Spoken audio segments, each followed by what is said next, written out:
Thank you. Welcome to the Council on Foreign Relations Local Journalists webinar. I'm Irina Faskianis, Vice President for the National Program and Outreach here at CFR.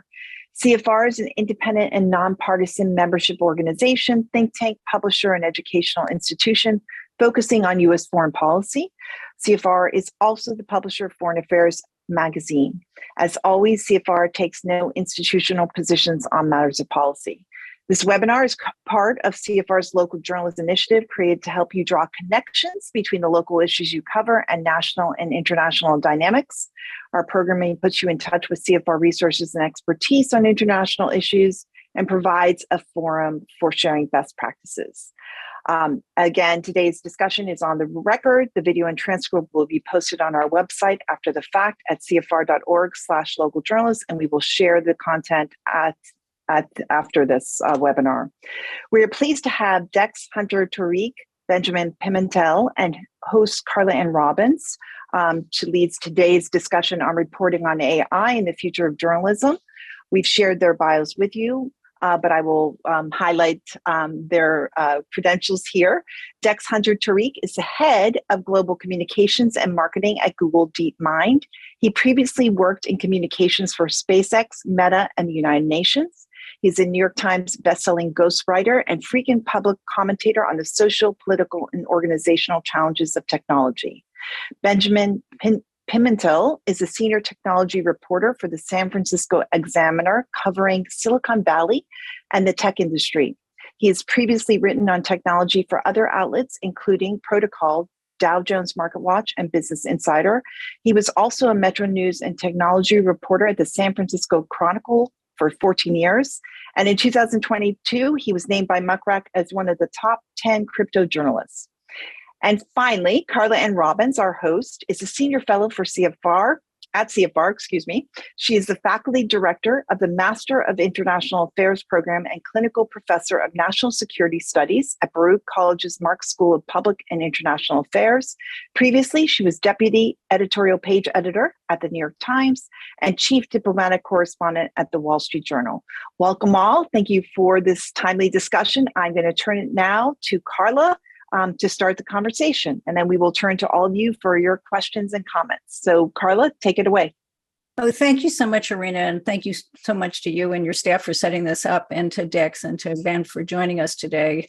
You know, I'm absolutely fascinated by this topic, fascinated as a journalist, fascinated as an academic. Yes, I spend a lot of time worrying whether my students are using AI to write their papers so far.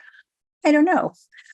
So as Irina said, Dex, Ben, and I will chat for about 25 minutes and then throw it open to you all for questions. But if you have something that occurs along the way, don't hold back and post it. And, you know, we will get to you. And we really do want this to be a conversation. So I'd like to start with Ben. I'm sure everyone here has already played with ChatGPT or Bard if they get off the wait list. I've already needled Dex about this. You know, I asked ChatGPT, you know, what questions I should be asking you all today, and I found it sort of thin gruel, but not a bad start. But Ben, can you give us a quick summary of what's new about this technology, generative AI, and why we need to be having this conversation today? Yes, and thank you for having me. AI has been around for a long time, since after the war, actually. But it's only November 30, 2022 is a big day, an important date for this technology. That's when ChatGPT was introduced. And it just exploded in terms of opening up new possibilities for the use of artificial intelligence, and also a lot of business interest in it. For journalists, of course, quickly there has been a debate on the use of ChatGPT for reporting and for running a news organization.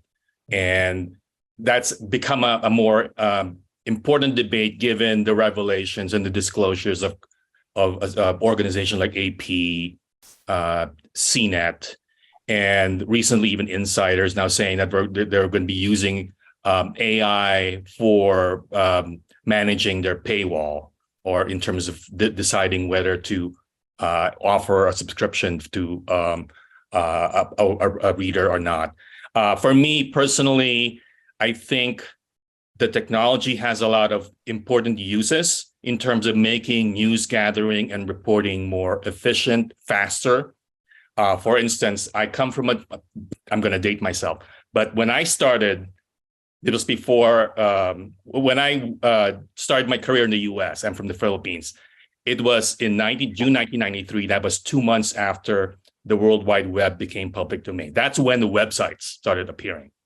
And around that time, whenever I'm working nights that was before websites and before Twitter, to get a sense of what's going on in San Francisco, especially at night, and I'm working at night, I would have to call every police station, fire department, hospital from Mendocino down to Santa Cruz to get a sense of what's going on. It's boring. It's a thankless job, but it actually helped me. But now you can do that with technology. I mean, you now have sites that can pull from the Twitter feed of the San Francisco Police Department or the San Francisco Fire Department to report, right, on what's going on. And AI now creates a possibility of actually pulling that information and creating a news report that in the past I would have to do it, like a short 300-word report on, hey, Highway 80 is closed because of an accident. Now you can automate that. The problem that's become more prominent recently is the use of AI, and you don't disclose it. I was recently on a panel where an editor disclosed was very high on the technology, but then also said when we asked him, "Are you disclosing it on your site?" Well, frankly, our readers don't care. I disagree vehemently. That if you're going to use it, you have to disclose it. Like if you are pulling information and creating reports on, road conditions or a police action, you have to say that the AI created it, and it's definitely even more so for bigger stories like features or New Yorker type of articles. I wouldn't want to read a New Yorker article and not know that it was done by an AI or by a chatbot. And then for me personally, I worry about what it means for young reporters, younger journalists, because they're not going to go through what I went through, which in many ways is good, right? You don't have to call every police station in a region to get the information. You can pull that, you can use AI to do that. But for me, I worry when editors and writers talk about, I can now write a headline better with AI or write my lead and nut graph with AI. That's worrisome because for me, that's not a problem for a journalist, right? You go through that over and over again. That's how you get better. That's how you become more critically minded. That's how you become faster and maybe even develop your own voice in writing a story. I'll stop there. So you raised a lot of important questions, which we will delve into some more, but I want to go over to Dex. So Dex, can you talk a little bit more about this technology and what makes it different from other artificial intelligence? I mean, it's not like this is something that suddenly just we woke up one day, it was there. What makes generative AI different? Yeah, I mean, I think the thing about generative AI, which has really wowed people, has been the ability to generate content that seems new. And obviously, how generative AI works, I mean, we can talk much more about that. A lot of what it's creating is obviously based on things that exist out there in the world already. The knowledge that it's presenting, the content that it's creating is something that can seem very new and unique, but obviously, is built on training from a lot of previous data. I think when you experience a generative AI tool, you're interacting with it in a very human kind of way, in a way that previous generations of technology haven't necessarily. You're able to type in natural language prompts, and then you see on many generative AI tools, the system thinking about how to answer that question and then producing something very, very quickly. And it feels magical in a way that, certainly, maybe I'm just very cynical having spent so long in the tech industry, but, certainly I don't think lots of us feel about a lot of the tools that we take for granted. This feels qualitatively different than any of the current systems that we have. So I think because of that, over the last year, as generative AI at the moment the technology and evolve. You know,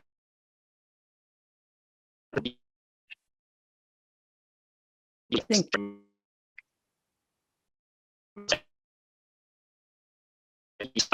impact on a lot of different knowledge type industries and professions. And of course, the media industry is, one of those professions. I think, lots of reporters and media organizations are obviously thinking not just how can I use generative AI and other AI tools as part of my work today, but what does this really mean for the profession? What does this mean for the industry? What does this mean for the economics over the long term? And those are questions that, I think we're all still trying to figure out to an extent. so. I want to ask you, let's talk about the good for a while, and then we can get into the bad.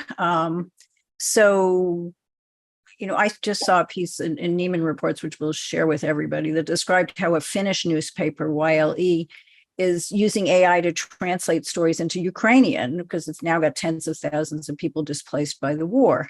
The bad news, at least for me, is BuzzFeed started out using AI to write its quizzes, which I personally didn't care much about.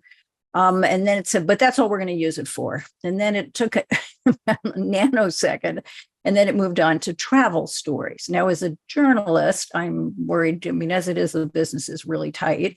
Worried about displacement, and also about, we hear all sorts of things, but we can get into the bad in a minute. If you were going to make a list of things that didn't make you nervous, that that Bard could do, that ChatGPT could do, that makes it, that you look at generative AI and you say, well, it's a calculator. We all used to say, oh my God, nobody's going to ever be able to do a square root again. And now everybody uses a calculator and nobody sits around worrying about that. So just a very quick list, Ben, you've already talked about, pulling the feed on traffic and all that. Give us a few things that you really think, as long as we disclose that you think that this would really be good, particularly for, cash-strapped newsrooms, so that we could free people up to do better work. And then, Dex, I'm going to ask you the same question. Because City council meetings. Perfect example. I started my career. You're going for the boring first. Right. School board meetings. Yeah, it's boring, right? That's where you start out. That's where I start out. And I'm sort of torn on this because you can use ChatGPT or generative AI to maybe present the agenda, right? The agenda for the week's meeting in a readable, more easily digestible manner, instead of having people go to the website and try to make sense of it. And even the meeting, the minutes of the meeting, right? To present it in a way that here's what happened, here's what they decided. I actually look back, like you said, and like I said, it's boring, but it's valuable. For me, the experience of going through that process and figuring out, okay, what did they decide? Trying to reach out to the councilman. Okay, what did you mean? And maybe go deeper, right? But at the same time, given the budget cuts, I would accept a newsroom that decides, okay, we're going to use ChatGPT to do summaries of these things, but we're going to disclose it. I think that's perfectly, especially for local news, which has been battered since the rise of the web. I know this because I work for the Chronicle and I worked in bureaus in the past. So that's one positive thing, aside from, like I said earlier, news, traffic hazard warning, that it may take a human reporter more time. If you automate it, maybe it's better. It's a good service to the community. Dex, you have additions to the positive list, because we're going to go to the negative next. Yeah, absolutely. Look, I think that category of stuff which Ben might talk about as boring, but certainly I would say is useful data that just takes a bunch of time to analyze and to go through. That's where AI could be really, really valuable. Providing analysis, surfacing that data, providing much broader context for the kinds of stories that reporters are producing. That's where I see systems which are able to pass through a lot of data very quickly being incredibly valuable. That's going to be something that's incredibly useful for identifying local patterns, trends of interest that you can then explore further in more stories. So I think that's all a really positive piece. The other piece is just around, exposing the content that local media is producing to a much wider audience. And there, I could see potential applications where, AI is, able to better transcribe and translate local news. You mentioned the Ukrainian example, but certainly I think there's a lot of other examples where outlets are already using translation technology to expose their content to a much broader and global audience. I think that's one piece. Also thinking about how do you make information more easily accessible, so that this content then has higher online visibility. Every outlet is desperately trying to engage its readers and expose a new set of readers to their content. So I think there's a bunch of angles there as well. So let's go into the negative, and then we're going to pass it over because I'm sure there's lots of questions from the group. So, we've all read about the concerns about AI and disinformation. There have been two recent reports, one by NewsGuard and another by Shadow Dragon, that found that AI-created sites and AI-created content filled with fabricated events, hoaxes, dangerous medical advice. You've got that on one hand. So there was, already an enormous amount of disinformation and bias out there. How does AI make this worse? And do we have any sense of how much worse? Is it just because it can shovel a lot more manure faster, or is there something about it that makes this different? Ben? I mean, as Dex said, generative AI allows you to create content that looks real, that it was created by humans. That's sort of the main thing that really changes everything. We've been living with AI for a number of years, Siri and Cortana and all that. But when you listen to them, you know that it's not human, right? Eventually, you will have technologies that will sound human, and you can be deceived by it. And that's where the concern about disinformation comes up. I mean, the hallucinations is what they call it, in terms of they're going to present you. I don't know if you ever search yourself on ChatGPT and they spit out a profile that's really inaccurate, right? You went to this university or what. So that's a problem. And the thing about that, though, is the more data it consumes, it'll get better. And that's the sort of the worrisome and at the same time positive thing. Eventually, all these things will be fixed, but at the same time, you don't know what kind of data they're using for these different models, and that's going to be a major concern. In terms of the negative, I mean, like I said, I mentioned the training of journalists is a concern for me. I mean, I mentioned certain things that are boring, but I think I also wonder, so what happens to journalists if they don't go through that? If they already go through a certain level, because, hey, ChatGPT can take care of that, so you don't have to cover a city council meeting, which for me was a positive experience. I mean, I hated if I was doing it, but eventually looking back, that was good. I learned how to talk to a city politician. I learned to pick up on whether he's lying to me or not. And that enables me to create stories later on in my career that's more analytical, more more nuanced, more sensitive to what the needs of my readership. Another thing is, in journalism, we know there is no such thing as absolute neutrality, right? Even especially analytical stories, your point of view will come up. And that brings up the question, okay, what point of view are we presenting if you have ChatGPT write those stories, especially more analytical ones, like features, a longer piece that delves into a certain problem in the community and tries to explore it. I worry that if you can't let ChatGPT or an AI program do that without questioning whether, okay, what's the data that is the basis of these analysis of this perspective. I'll stop there. So Dex, and jump in anywhere on this, but I do have a very specific technical thing. Not that I want to get into this business, but I mean, I've written a lot in the past about disinformation, and it's one thing for hallucinations, or they're just working with garbage in, so you get garbage out, which is, and we certainly saw that in the beginning with Wikipedia, which has gotten better with crowdsourcing over time. But from my understanding of these reports from NewsGuard and Shadow Dragon, there were people who were malevolently using AI to push out bad information. So how is generative AI making that easier than what we just had before? I mean, I think the main challenge here is around how compelling a lot of this content seems compared to what came before, right? So, I think Ben spoke to this. A lot of this stuff isn't exactly new.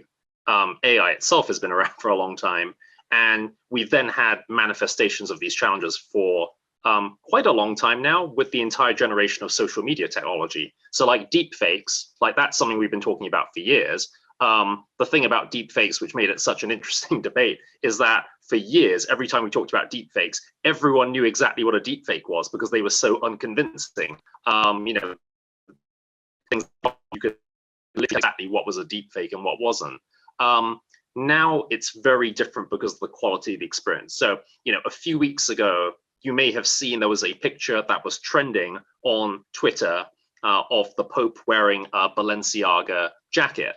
And for about 24 hours, the internet was absolutely convinced that the Pope was rocking this $5,000 jacket that was like perfectly color coordinated.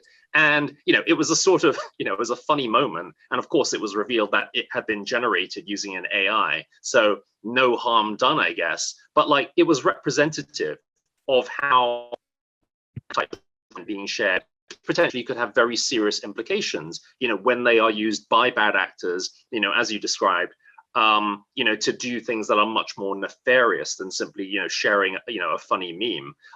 One piece of research I saw recently, which I thought was interesting, and it spoke to what some of these challenges might look like, over time. I believe this was from Lancaster University. It compared how trustworthy AI-generated faces of people were compared to the faces of real humans. And it found that actually, amongst the folks they surveyed as part of this research, the faces of AI-generated humans were rated 8% more trustworthy than actual humans. And I think again, it's a number, right? That I think a lot of people laugh at because we think, oh well, that's kind of funny, and I can tell the difference between humans and AI-generated people. I'm responsible on the majority of people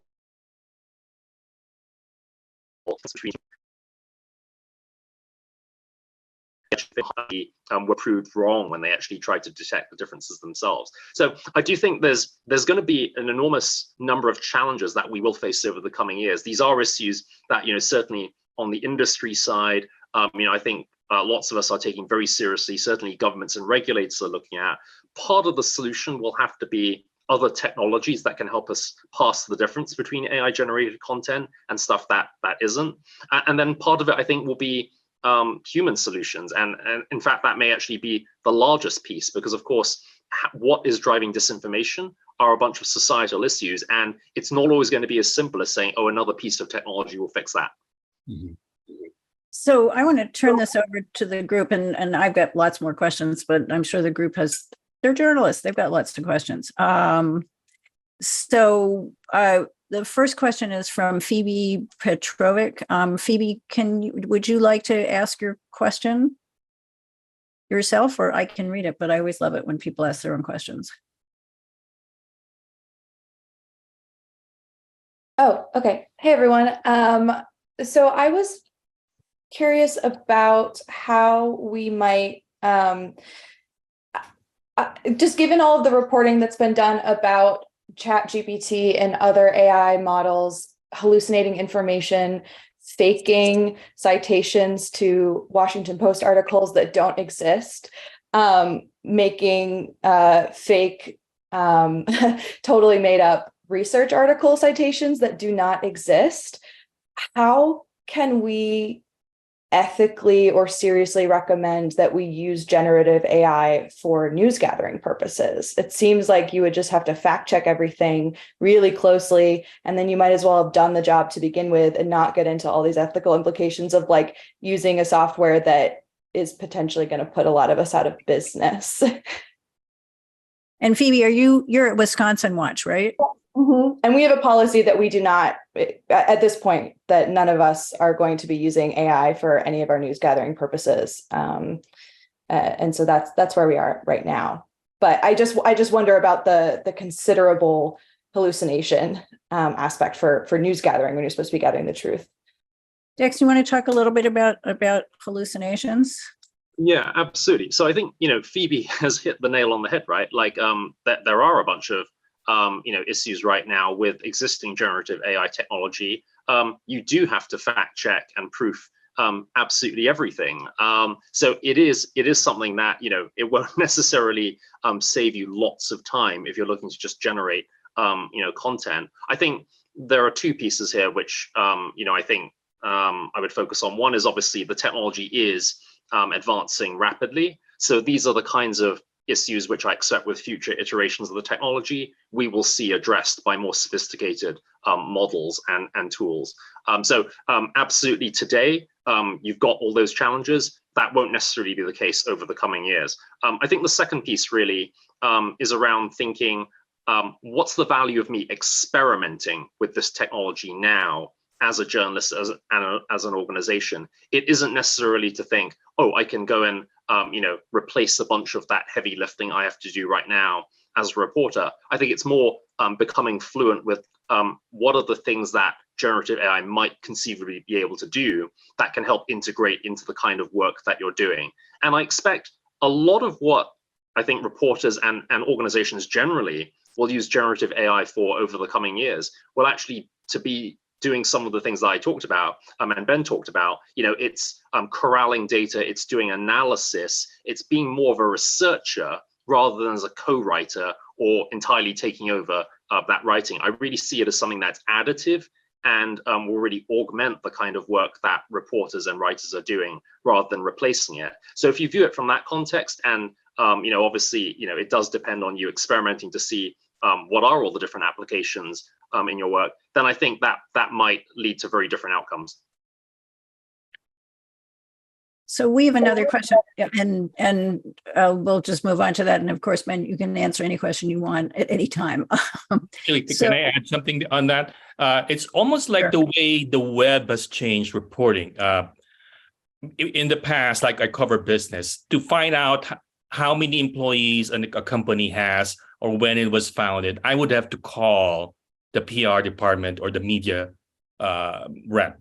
Now I can just go quickly to the website where they have all the facts about the company. But even so, I still double check if that's an updated information. I even go to the SEC filings to make sure. But so it's I see it as that kind of a tool, the way the web, or like when you see something on Wikipedia, you do not use that as a source, right? You use that as a starting point to find other sources. So Charles Robinson from Maryland Public Television. Charles, do you want to ask your question? Sure. First of all, gentlemen, I appreciate this. I'm working on a radio show on ChatGPT and AI. And one of the questions that I've been watching in this process is the inability of AI and ChatGPT to get the local nuances of a subject matter, specifically reporting on minority communities. And Ben, I know you being out in San Francisco, there's certain colloquialisms in Filipino culture that I wouldn't get if I didn't know it. Whereas, like, to give you an example, there's been a move to kind of like homogenize everybody as opposed to getting the colloquialisms, the gestures, and all of that. And I can tell you, as a Black reporter, it's the reason why I go into the field, because you can't get it if all I do is read whatever someone has generated out there. help me understand, because I'm going to tell you, I write a specific blog on Black politics, and I'm going to tell you, I'm hoping that ChatGPT is not watching me to try and figure out what Black politics is. Ben? I mean, I agree. I mean, when I started my career, the best, and I still believe this, the best interviews are face-to-face interviews for me. It's, you know, you would get more information on how people react, how people talk, how they interact with their surroundings. Usually it's harder to do that if you're, you know, doing a lot of things. But whenever I have an opportunity to report on, I mean, I used to cover Asian American affairs in San Francisco. You can't do that from a phone or website. You have to go out in the community. And I cover business now, which is more, you know, I can do a lot of it by Zoom, but still, if I'm profiling a CEO, it'd be great if I could meet the person so that I can read in his body language, he can react to me and all that. In terms of the nuances, I agree totally. I mean, it's possible that ChatGPT can, I mean, as we talked about, what's impressive and troubling about this technology is it can evolve to a point where it can mimic a lot of these things. And for journalism, that's an issue for us to think about, because again, how do you deal with a program that's able to pretend that it's, you know, writing as a Black person or a Filipino or as an Asian American, which based on the technology, eventually it can. But do we want that kind of reporting in journalism that's not based on more human interactions? So thank you for that. So Justin Kerr, who's the publisher of the McKinley Park News. Justin, do you want to ask your question? Yes. Thank you. Can you folks hear me okay? Absolutely. Okay, great. So I publish the McKinley Park News, which is, I call it a micro-local news outlet focusing on a single neighborhood in Chicago. It's every beat in the neighborhood, crime, education, events, everything else. And it's all original content. I mean, it's really all stuff that you won't find anywhere else on the internet because it's so local and there's news deserts everywhere. A handful of weeks ago, I discovered through a third party that seemingly the entirety of my website had been scraped and included in these large language models that are used to power ChatGPT, all of these AI services, et cetera. Now, this is in spite of the fact that I have a terms of service clearly linked up on every page of my website that expressly says, here are the conditions that anyone is allowed to access and use this website, which is, for news consumers and no other purpose, and I also list a bunch of expressly prohibited things that, you cannot access or use our website for. One of those things is to inform any large language model, algorithm, machine learning process, et cetera, et cetera, et cetera. Despite this, everything that I have done has been taken from me and put into these large language models that are then used in interfaces that I see absolutely no benefit from, interfaces and services. So when someone interacts with the AI chat, they're gonna, maybe they ask something about the McKinley Park neighborhood of Chicago. They're not, we're gonna be the only source that they have for any sort of realistic or accurate answer. Likewise, and when someone interacts with the chat, I don't get a link, I don't get any attention, I don't get a reference, I don't get anything from that. Not only that, these companies are licensing that capability to third parties. So any third party could go and use my expertise and content to create whatever they wanted, leveraging what I do.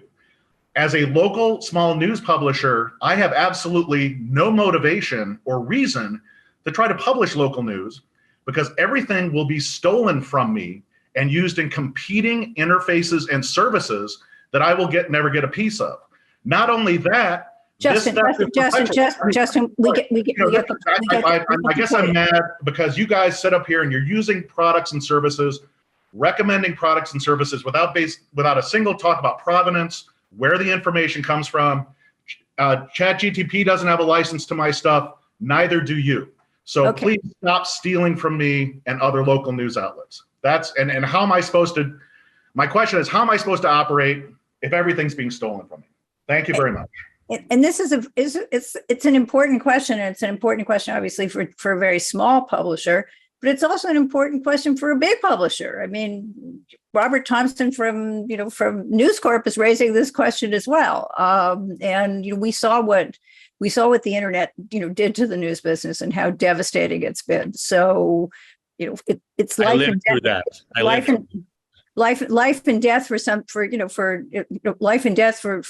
a very small publisher, but it's pretty much life and death for big publishers as well. So Dex, this goes over to you. Yeah, sure. I mean, I think, obviously I can't comment on any, specific website, or terms and conditions on a website. I think, from the DeepMind perspective, I think we would say that, we believe that training large language models using open web content, creates huge value for users and the media industry. It leads to the creation of more innovative technologies that will then end up getting used by the media, by users, to connect with, stories and content. So actually, I think I would sort of disagree with that premise. I think the other piece, right, is there is obviously a lot of debate, between different, interests and, between different industries over what has been the impact of the internet, on, the news industry, on the economics of it. I think, we would say that, access to things like Google News and Google Search has actually been incredibly powerful for, the media industry. There's 24, billion visits to, local news outlets happening every month. Through Google Search and Google News, there's billions of dollars in ad revenue being generated by the media industry, through having access to those platforms. I think access to AI technologies will create similar opportunities for growth and innovation. But it's certainly something which I think, we're very, very sensitive to, what will be the impacts on the industry. Google has been working very, very closely with a lot of local news outlets and news associations, over the years. We really want to have a strong, sustainable news ecosystem that's in all of our interests. So it's something that we're going to be keeping a very close eye on as AI technology continues to evolve. So other than setting up a paywall, how do news organizations, protect themselves? And I say this as someone who sat on the digital strategy committee at the New York Times that made the decision to put up a paywall because that was the only way the paper was going to survive. So, yes, Justin, I understand that paywalls or logins kill your advertising revenue potential, but yes, and we had that debate as well. And I understand the difference between your life and the life of the New York Times. Nevertheless, Justin raises a very basic question there. Is there any other way to opt out of the system? I mean, that's the question that he's asking, Dex. Is there? Well, I think what that system is, right, is still being determined. Generative AI is, in its infancy. We obviously think it's, incredibly exciting, and it's something that all of us are today to talk about it. But the technology is still evolving. What these models will look like, including what the regulatory model will look like in different jurisdictions, that is something that is shifting very, very quickly. And these are exactly the sorts of questions that we as an industry, but not absolutely not on there's a piece which, I'm sure the media industry will also have a point of view on these things. But in a way, it's sort of a difficult one to answer. And I'm not deliberately trying to be evasive here with a whole set of reporters. We don't yet know what the full impacts really will be with some of the AI technologies that have yet to be invented, for example. So this is something where it's hard to say this is a definitive model that is going to produce the greatest value, either for publishers or for the industry or for society, because we need to actually figure out how that technology is going to evolve and then have a conversation about this. And different communities, different markets around the world will also have very different views on what's the right way to protect the media industry while also ensuring that we do continue to innovate. So that's really how I would answer it at this stage. So let's move on to Amy Maxton, who is the CFR Murrow Fellow. Amy, would you like to ask your question? Yeah, hi. Can you hear me? Yes. Okay, great. So I guess my question actually builds on, what the discussion is so far. And part of my thought for a lot of the discussion here and everywhere else is about like how AI could be helpful or hurtful in journalism. And I kind of worry how much that discussion is a bit of a distraction, because I guess I have to feel like the big use of AI for publishers is to save money. And that could be by cutting salaries further for journalists and cutting full-time jobs that have benefits with them. Something that kind of stuck with me was that I heard another talk, and the main use of AI in healthcare is in hospital billing departments to deny claims. At least that's what I heard. So it kind of reminds me that, where is this going? This is going for a way for administrators and publishers to further cut costs. So I guess my point is, knowing that we would lose a lot if we cut journalists and kind of just, and cut editors who really are needed to be able to make sure that the AI writing isn't just super vague and unclear. So I would think the conversation might need to shift away from the good and the bad of AI to actually like, can we figure out how to fund journalists still so that they use AI like a tool? And then also to make sure that publishers aren't just using it to cut costs, which would be short-sighted. Can you figure out ways to make sure that, journalists are actually maybe paid for their work, which actually is providing the raw material for AI? Basically, it's more around kind of labor issues than around like, is AI good or bad? Well, I think Amy actually raises, a really important, question about how we think conceptually about solving these issues, right? I actually really agree that it's not really about whether AI is good or bad. That's part of the conversation and like, what are the impacts? But this is a conversation that's about the future of journalism. When social media came along, right, there were a lot of people who said, obviously media organizations need to adapt to the arrival of social media platforms and algorithms by converting all of their content into stuff that's really short form and designed to go viral. And, that's where you had, without naming any outlets, you had a bunch of stuff that was kind of clickbaity. And what we actually saw is that, that engaged to a certain extent, but actually people got sick of that stuff like pretty quickly. And the pendulum swung enormously. And actually you saw there was a huge surge in people looking for quality, long form investigative reporting. And, I think quality journalism has never been in so much demand. So actually, even though you might have thought the technology incentivized and would guide the industry to one path, it was a very different set of outcomes that really were going to succeed in that world. And so I think when we look at the possibilities presented by technology, it's not as clear-cut as saying like this is the way the ecosystem is going to go, or even that we want it to go that way. I think we need to talk about what exactly are the principles of good journalism this age, what kind of environment do we want to have, and then figure out how to make the technology support that.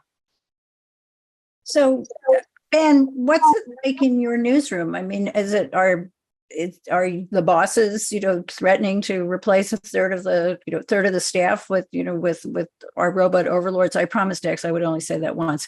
I mean, do you have a guild that's negotiating terms, or you guys are no guild? What's the conversation like, and what are the owners saying? I mean, we are so small. The Examiner is more than 150 years old, but it's being rebuilt. It's essentially just a 2-year-old organization. But I think the point is, what's striking is the use of ChatGPT and generative AI has emerged at a time when the media is still figuring out the business model. Like I said, I lived through the shift from the pre-web website world, World Wide Web world, to and after, which devastated the newspaper industry. I mean, I started in '93, the year that the website started to emerge. Within a decade, my newspaper back then was in trouble, and we're still figuring it out. Dex mentioned the use of social media. That's what led to the rise of BuzzFeed News, which is having problems now. And there are still efforts to figure out, okay, how do we make this a viable business model? The New York Times and more established newspapers have already figured out, okay, a paywall works. And that works for them because they're established, they're credible, and there are people who are willing to pay to get that information. So that's an important point. But for others, the nonprofit model is becoming also a viable alternative in many cases. Like in San Francisco, there's an outlet called Mission Local, actually founded by a professor of mine at Berkeley. Started out as a school project, and now it's a nonprofit model covering the mission in a very good way. And you have other experiments. And what's interesting is, of course, ChatGPT will definitely be used by, as you said, at a time when there's massive cuts in newsrooms, they're already signaling that they're going to use it. And I hope they use it in a responsible way, the way I explained it earlier. There are important uses for it for information that's very beneficial to the community that can be automated. But beyond that, that's the problem. I think that's the discussion that the industry is still having. So thank you. And we have a lot of questions. So I'm going to ask, and we're going to go through them quickly. Dan McLeod from the Bangor Daily News. Dan, you want to ask your question? And I think I want to turn it on you, which is, why would you use it, given how committed you are and your value proposition indeed is local and having a direct relationship between reporters and local people? Hi. Yeah. I mean, that's really my question. We have not started using it here. And the big kind of question for us is that the thing that, we pride ourselves on, the thing our audience tells us that it values about us is that we understand the communities we serve. We're in them, people recognize the reporters. We have like a pretty close connection with us.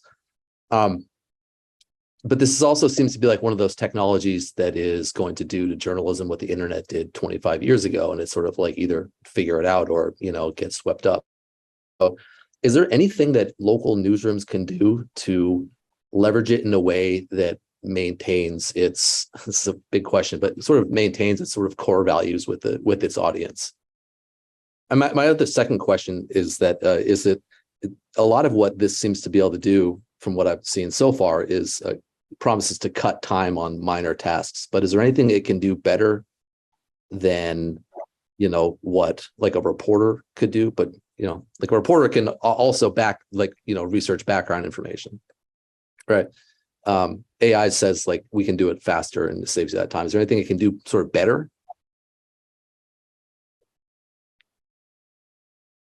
Either of you? Yeah. So yeah, go ahead. No, sorry. Go ahead, Ben. Go ahead, please. Sure. So one example, right? I've seen using AI to go and look through databases of sport league competitions. So one kind of simple example is looking at how sport teams have been doing in local communities, and then working out by interpreting the data what are interesting trends of sport team performance. So you find out there's a local team that just won top of its league, and they've never won in 30 years. Suddenly, like, that's an interesting nugget that can then be developed into a story. You've turned an AI into something that's actually generating interesting angles for writing a story. Doesn't replace the need for human reporters to go and do all of that work to turn it into something that actually is going to be interesting enough that people want to read it and share it. But it's something where it is additive to the work of an existing human newsroom. And I honestly think that is the piece that I'm particularly excited about. I think coming from the AI industry and looking at where the technology is going, I don't see this as something that's here to replace all of the work that human reporters are doing, or even a large part of it, because being a journalist and delivering the kind of value that a media organization delivers is infinitely more complex, actually, than the stuff that AI can deliver today, and certainly for the foreseeable future. Journalists do something that's really, really important, which is they build relationships with sources, they add a ton of expertise and that local context and understanding of a community, things that AI is frankly just not very good at doing right now. So I think the way to think about it as a tool to support and enhance the work that you're doing, rather than, oh, this is something that can simply automate away a bunch of this. So Lissy Beveridge. Lissy is with the Hattiesburg American. Lissy, do you want to ask your question? Sure. Hi. I am a full-time reporter and actually just started grad school. And the main focus of what I want to study is how to incorporate artificial intelligence into journalism and make it work for everybody, because it's not going to go away. So we have to figure out how to use it responsibly. And this question is more for Benjamin. Is there any sort of I guess like a policy or kind of a rules or something of how you guys approach the use of like ChatGPT or whatever in your reporting? I mean, do you have like we have to make sure we disclose the information was gathered from this or that sort of thing? Because I think ethically is how we're going to get to use this in a way that it will be accepted by not just journalists, but by the communities, our communities. Yes, definitely. I think that's the basic policy that I would recommend, and that's been recommended by others. You disclose it. That if you're using it in general, and maybe on specific stories. And just picking up on what Dex said, it can be useful we used to call it computer-assisted reporting, right? That's what the web and computers made easier, right? Excel files in terms of processing and crunching data and all that, and looking for information. What I worry about and what I hope doesn't happen is, as to follow up on Dex's example, is you get just a sports event, and you want to get some historical perspective, and maybe you get the former record holders for a specific school or whatever. And that's good. The ChatGPT or the web helps you find it out.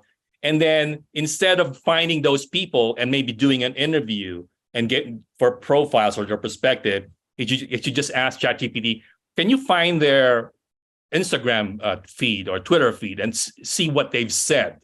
And then let the reporting end there. I mean, I can imagine young reporters would be tempted to do that because it's easier.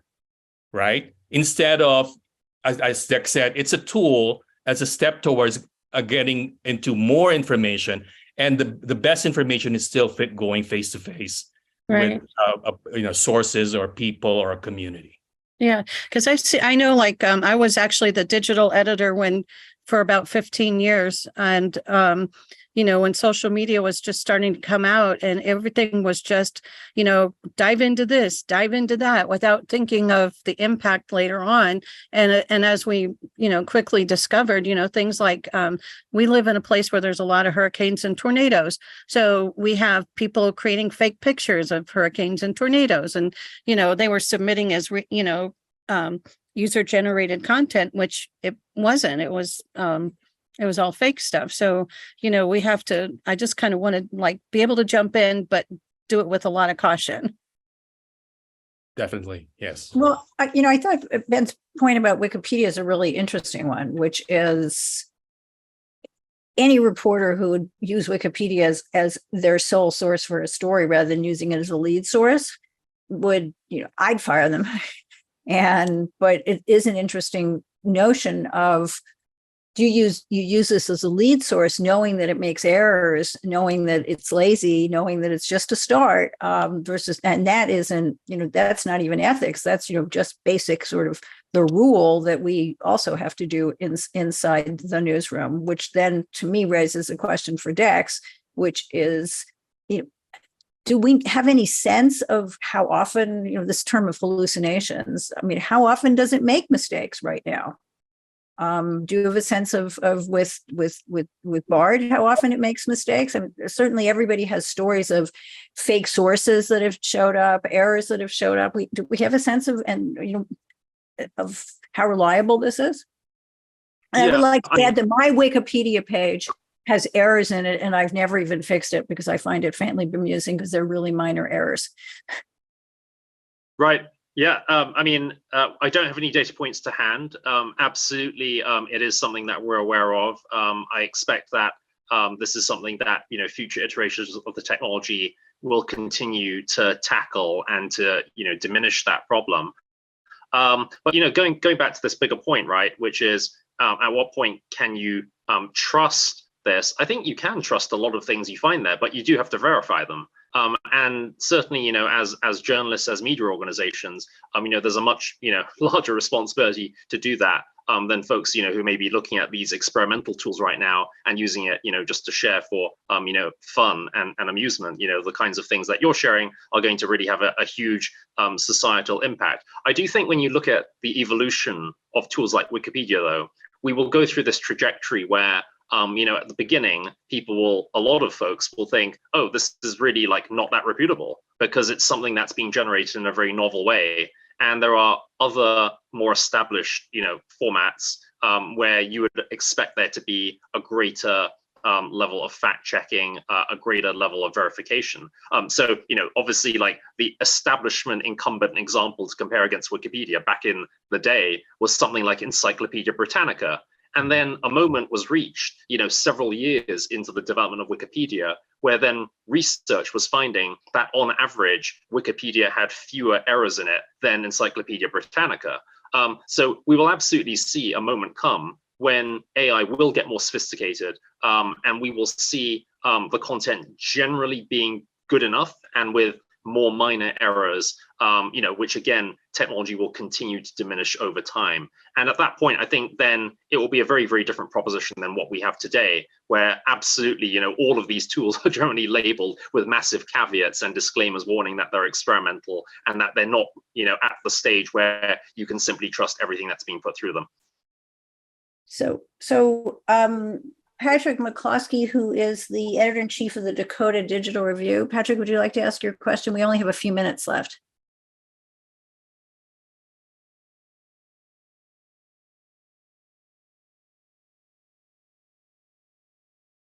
No, Patrick may not still be with us.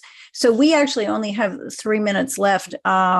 So do you guys want to sum up? Because we actually have other questions, but they look long and complicated. So would you like to guys have any thoughts, or maybe I will just ask you a really scary question, which is we're talking about this like it is Wikipedia or like it is a calculator. And that, yes, it's going to have to be fixed and we have to be careful and we have to be disclosed and we're being very ethical about it. But we've had major leaders of the tech industry have put out a letter that have said, stop, pause, think about this before it destroys society. Is there some gap here that we need to be thinking about? I mean, they are raising some really, really frightening notions. And are we perhaps missing a point here if we're really just talking about this as, well, it'll perfect itself? Dex, do you want to go first and then we'll have Ben finish up? Yeah, so I mean, the CEO of Google DeepMind signed a letter recently. I think this might be one of the several letters that you referenced, which called on folks to take the potential extinction risks associated with AI as seriously as other major global existential risks. So, for example, the threat of nuclear war or a global pandemic. And that doesn't mean at all that we think that that is the most likely scenario. We absolutely believe in the positive value of AI for society, or we wouldn't be building it. It is something that if the technology continues to mature and evolve in the way that we expect it will with our understanding of what is coming, it is something that we should certainly take seriously, though, even if it's a very small possibility.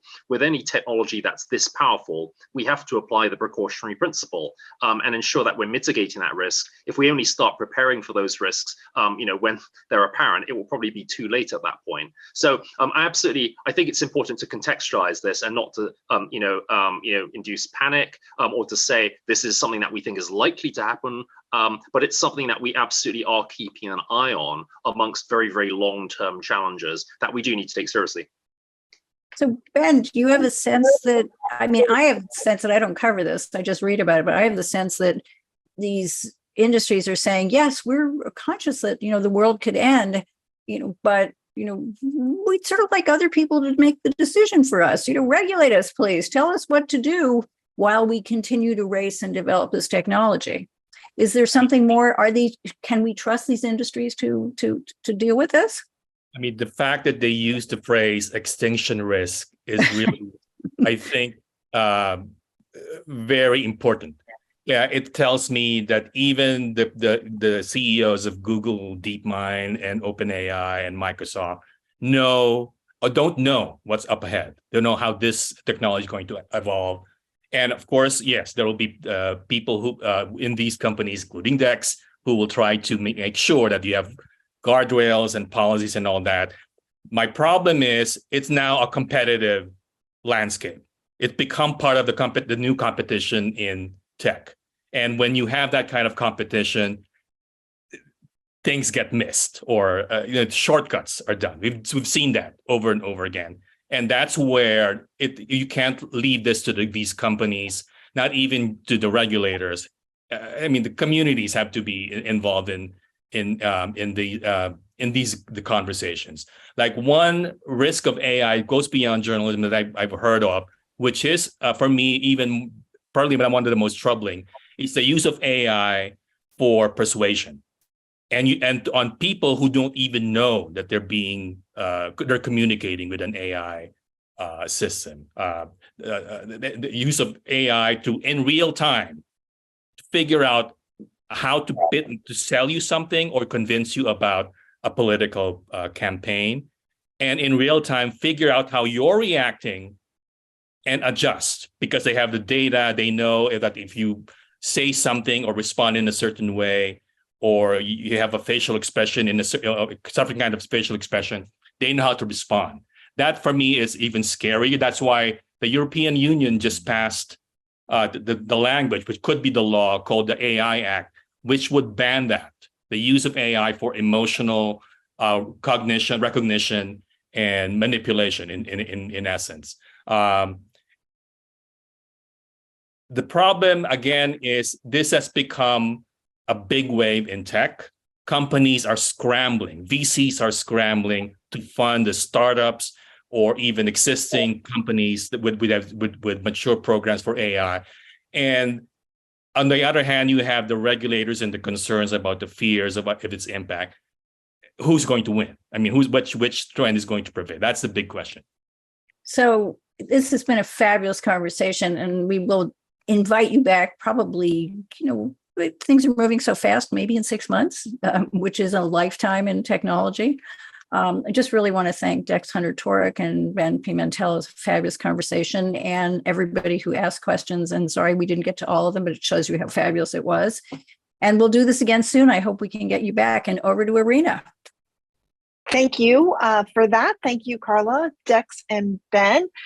Just to, again, I'm sorry we couldn't get to all your questions. We will send out a link to this webinar. We will also send the link to the Nieman report that Carla referenced at the top of this. You can follow Dex Hunter-Torek on Twitter at Dex Barton and Benjamin Pimentel at Ben Pimentel.